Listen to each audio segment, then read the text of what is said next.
Ano ba yan? Hindi kayo sa kapa! Ito na. Alam ko nang pinaghandaan ito. Careful ah, it's hot. Okay, go.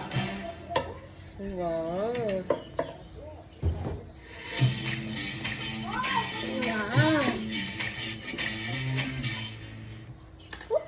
Are you cook? Are you ready to cook? Say yes, Mama.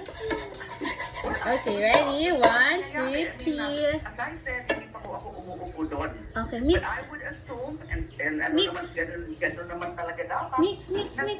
Nagpe-prepare na Mix talaga it, mix. tuloy-tuloy. Meron Mix pa like that, oh. private prosecutors. Wow! Wow, mix, mix, mix. Prosecution. Wow, mix it, Ako mix. panghuli na lang, partner. Sorry, umirit pa ako. Wow! Ikaw, parang sa iyo talagang kalooban. In your heart of What's heart. that? It's an egg. What's this? Hindi. Nakikita Okay, mo mix, pa mix, talaga mix. na matutuloy ito. Mix, mix. Mix it, mix it. Gusto ko, malinaw sa akin Mix it. na dapat matuloy.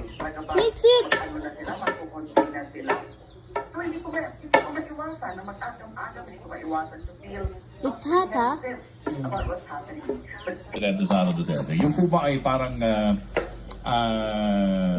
ano ba tawag dito? Yung, what's the word I'm looking for? Prerogative na lang ba ito ng Senado ngayon na kung ipapasa na lang nila sa susunod na Kongreso yung trabaho ng impeachment court? Well, I don't agree with that, Tony, kasi I think ang klaro dito is the impeachment, the articles of impeachment na bigay na sa Senado, and it's incumbent upon them to perform their duties according to the Constitution. So, wala na yung, ang bola nasa kanila na talaga kung paano nila tutuparin yung kanilang duty according to the Constitution. Kumbaga, laruin na nila.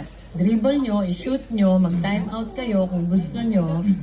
Pero, may laro, di ba? Andyan, kailangan nilang laruin yung bola. So hindi sila magsabing hindi nila pwedeng baguhin yung rules, or can they make up the rules?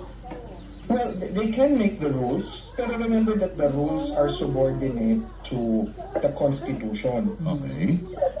Yung rules, internal lang sa kanila yan, and it's only going to talk about matters of procedure.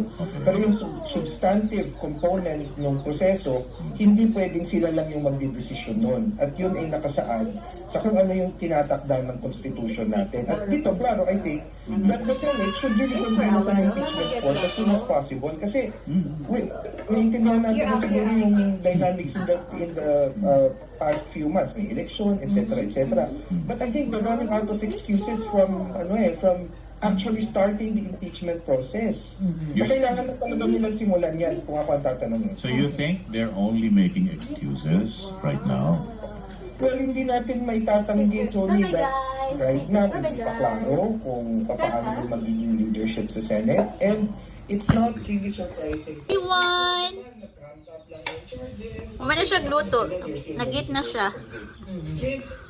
Come on. Eat, eat. Many of us are still, Yummy? It's yummy? hopeful. Maybe.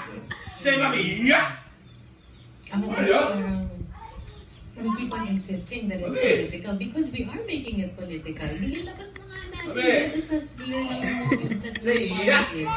We need to exact accountability.